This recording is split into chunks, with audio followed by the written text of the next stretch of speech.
नमस्कार प्यारे बच्चों। तो पिछली क्लास में हम चर्चा कर चुके हैं कि किस टेंस की हमारी हेल्पिंग वर्ब क्या होती है और हमारे पैसोइस टोटल होते हैं हमारे 12 टेंस। उन 12 में से हमको 8 का पैसोइस पढ़ना होता है और 4 का पैसोइस नहीं बनता है। तो जिन 8 टेंस का पैसोइस बनता है उनमें से हमारा सबसे पहला होता है प्रेजेंट इंडेफिनिट टेंस। तो आइए उसके बारे में हम जानते हैं कि उसको कैसे हम पैसोइस में बदलते हैं। तो देखो, अफर्मेटिव सेंटेंस की जब बात करेंगे प्रेजेंट इंडेफिनिट में तो हमारा फॉर्मेट दिया होता है सब्जेक्ट ऑब्जेक्ट, सब्जेक्ट के बाद दिया होगा वर्ब की फर्स्ट फॉर्म दी होगी, फिर क्या दिया होगा उसमें सब्जेक्ट यदि सिंगुलर है तो उसमें एस या एस लगा होगा, यदि सब्जेक्ट प्लूरल है तो एस या एस नहीं लगा होगा, फिर दिया होगा उसका ऑब्जेक्ट और फिर क्या दिया होगा उसमें कुछ अदर वर्ड दिए होंगे। तो हमें करना क्या है, इस सेंटेंस के ऑब्जेक्ट को दिया होता है जो उसको हमें ले आना है आगे। क्या लिख लेना है, सबसे पहले लिख लिया जाता है ऑब्जेक्ट आ जाएगा। अब जो नया ऑब्जेक्ट बना है हमारा इस टेंस का पैसोइस का, तो इसको देखते हैं हम सिंगुलर दिया है या प्लूरल दिया है। सिंगुलर दिया होता है तो इज लगा लेते हैं और यदि प्लूरल होता है तो आर लगा लेते हैं और यदि आई बन जाता है तो एम लगाते हैं। और पिछली कक्षा में एक बात और बता चुके हैं कि पैसोइस में सदैव वर्ब की थर्ड फॉर्म यूज होती है। और फिर उसके बाद क्या करेंगे, बाई लगाकर इस सब्जेक्ट को यहाँ से हम सबसे लास्ट में लिख देंगे, ठीक है। और यदि कोई एक्स्ट्रा वर्ड दिया होता है तो या तो वर्ब की थर्ड फॉर्म के बाद लिख लेंगे और या तो सबसे लास्ट में लिख देंगे। तो आइए इसी प्रकार उसका एक पहला एग्जाम्पल देखते हैं। लिखा है Ram pledge hockey in the field. तो हमें करना क्या है, इस टेंस के ऑब्जेक्ट को देखना है। इस टेंस में हमारा ऑब्जेक्ट क्या है, हॉकी। तो उसको क्या करेंगे, हम सबसे पहले ले आएंगे। तो देखिए हमने शुरू कर दिया किससे, हॉकी से। अब हॉकी सिंगुलर है तो हमने लगा लिया इज। अब वर्ब की थर्ड फॉर्म लगानी है, थर्ड फॉर्म आ गई। अब हमने बताया था ये दिया है एक्स्ट्रा वर्ड, तो एक्स्ट्रा वर्ड को हमने वर्ब की थर्ड फॉर्म के बाद लगा लिया है। या तो क्या करते, सबसे लास्ट में लिख देते। क्या हो गया, hockey is played in the field. अब किसके द्वारा, ये हमारा सब्जेक्ट था, क्या हो जाएगा, बाय राम, ठीक है। इसी प्रकार दूसरे एग्जाम्पल की तरफ बढ़ते हैं। दिया है यू हेल्प देम। तो देम दिया है तो देम जब सब्जेक्ट के प्लेस पर आएगा तो क्या आ जाता है, दे। अब दे प्लूरल है तो क्या लगेगा, आर। फिर क्या लगेगा, वर्ब की थर्ड फॉर्म हेल्प की क्या होती है, हेल्प्ड। फिर क्या लग जाएगा, बाय यू। कब हमारा सब्जेक्ट ऑब्जेक्ट के प्लेस पर कैसे बदलता है, इसके बारे में हम पिछली कक्षा में चर्चा कर चुके हैं कि देम का आगे होता है तो दे हो जाता है और यू का क्या होता है, बाय यू हो जाता है। चलिए अब शुरू करते हैं नेगेटिव सेंटेंसेस का। अभी हम पढ़ चुके हैं अफर्मेटिव का, अब बात करते हैं नेगेटिव में। तो नेगेटिव का फॉर्मेट क्या होता है, हमारा सब्जेक्ट दिया होता है और फिर क्या दिया होगा, ऑब्जेक्ट सब्जेक्ट के साथ में यदि नेगेटिव है तो डज नॉट लगा होगा और या तो डू नॉट लगा होगा और वर्ब की फर्स्ट फॉर्म दिया होगा और ऑब्जेक्ट और कुछ अदर वर्ड दिए होंगे। तो हमें करना क्या है, सेंटेंस के ऑब्जेक्ट को हमें आगे सबसे लिख लेना है और इसी ऑब्जेक्ट के अनुसार हेल्पिंग वर्ब लगा लेते हैं, इज आर एम, ठीक। फिर क्या करते हैं, नॉट लगाते हैं। बस इसमें हमें एक चीज़ याद रखना है कि जब भी डू आए या डज आए हमें उससे डू या डज को क्या करना है, हटा देना है। डू भी हट जाता है और डज भी हट जाता है और इसके स्थान पर हमें यूज करना है इज या आर या एम। और फिर क्या आ जाएगा, नॉट, फिर वर्ब की थर्ड फॉर्म और फिर बाय लगाकर सब्जेक्ट लिख दिया जाएगा। और यदि कोई अदर वर्ड दिए हैं तो उनको भी लिख देंगे। आइए देखिए, बात करते हैं एग्जाम्पल की। तो क्या दिया है, you do not abuse him. Sentence का ऑब्जेक्ट है हमारा हिम, तो स्टार्ट होगा हिम का क्या हो जाता है, ही। फिर सिंगुलर है तो क्या आ जाएगा, इज। और हमने अभी बताया था कि यदि डू या डज आता है तो क्या होता है, बिल्कुल खत्म हो जाता है, ही। फिर क्या हो जाएगा, इज। अब इज के बाद क्या आएगा हमारा, नॉट। देखिए फॉर्मूले पे बता चुके हैं, ऑब्जेक्ट आता है फिर इज या आर या एम में से फिर क्या आता है, नॉट आएगा, फिर वर्ब की थर्ड फॉर्म आएगी। तो क्या हो गया, ही इज नॉट। फिर क्या हो जाएगा, वर्ब की थर्ड फॉर्म एब्यूज्ड। फिर क्या हो जाएगा, बाय यू। चलिए क्लियर है, एक बार फिर देख लो। क्या दिया है, you do not abuse him. क्या दिया है, ऑब्जेक्ट हिम है तो हिम को हमने क्या आगे ले आए, क्या बन गया, ही। अब सिंगुलर है तो लगा लिया इज और वाक से डू को हटा दिया और क्या लगा लिया था, इज। फिर क्या हो गया, नॉट। फिर वर्ब की थर्ड फॉर्म एब्यूज की क्या थर्ड फॉर्म होती है, एब्यूज्ड। फिर क्या लगा लिया, बाय लगा करके सब्जेक्ट बाय यू हो गया। अगला एग्जाम्पल देखते हैं, he does not write a letter. देखिए इसको बनाते हैं। सेंटेंस का ऑब्जेक्ट क्या है, अ लेटर। शुरू किससे हो जाएगा, अ लेटर।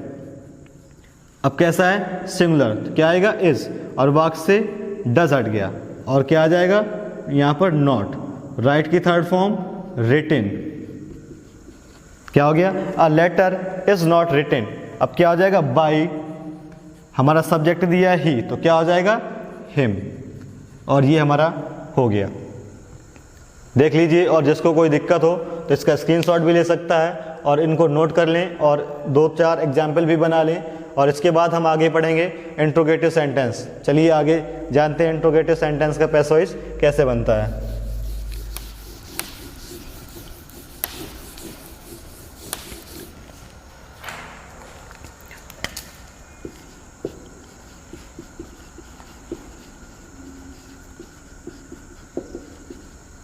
देखिए, इंट्रोगेटिव की जब बात करते हैं तो इंट्रोगेटिव सेंटेंस में हमारा 2 रूल होते हैं। सबसे पहले फर्स्ट पे चर्चा करते हैं, तो क्या होगा उसका, हमारा सेंटेंस स्टार्ट होगा डू से या डज से, तो हमें दिया होगा, फिर उसके बाद लिखा होगा हमारा सब्जेक्ट दिया होगा, फिर क्या दी होगी, वर्ब की फर्स्ट फॉर्म दी होगी। अब इसमें ऐसे यस तो लगेगा नहीं, फिर क्या दिया होगा, प्लस हमारा दिया होगा ऑब्जेक्ट, ऑब्जेक्ट के बाद कुछ अदर वर्ड दिए होंगे और लगा होगा क्वेश्चन मार्क। फिर क्या करना है, हमें जब इसको पैसिव वॉइस पे बदलना है, जब हम इसको पैसिव वॉइस पे बदलेंगे तो हमारा सेंटेंस, अब हमने बता दिया था कि डू भी हट जाता है और डज भी हट जाता है। ये हटेगा तो आएगा क्या, आएगा अब हमारा हेल्पिंग वर्ब, इज आएगा या आर आएगा या एम आएगा हमारे नए ऑब्जेक्ट के अनुसार। यदि ऑब्जेक्ट नया जो आएगा आगे वो यदि सिंगुलर होगा तो इज लगा लेंगे, प्लूरल होगा तो आर लगा लेंगे, और आई बनेगा तो एम लगा लेंगे। तो इस सेंटेंस के ऑब्जेक्ट अब इसके बाद आएगा। अब ऑब्जेक्ट के बाद क्या आएगा, वर्ब की थर्ड फॉर्म, थर्ड फॉर्म के बाद क्या आएगा हमारा, बाई लगा करके सब्जेक्ट लिख लिया जाएगा, और यदि कुछ वर्ड दिए हैं तो उनको भी लिख लेंगे और फिर बाद में क्वेश्चन मार्क लगा लेंगे। चलिए एक बार रूल को दोहरा लेते हैं। क्या दिया होगा, डू या डज से स्टार्ट होगा, तो हमें क्या करना है, स्टार्ट करना है हेल्पिंग वर्ब से, इज से या आर से या एम से, नया ऑब्जेक्ट लिख लेना है, और फिर क्या करना है, वर्ब की थर्ड फॉर्म लगा लेनी है, और फिर बाई लगा करके सब्जेक्ट को लिख लेना है। चलिए इसके एग्जाम्पल की तरफ बढ़ते हैं। तो जैसे क्या लिखा है, डू यू कॉल देम,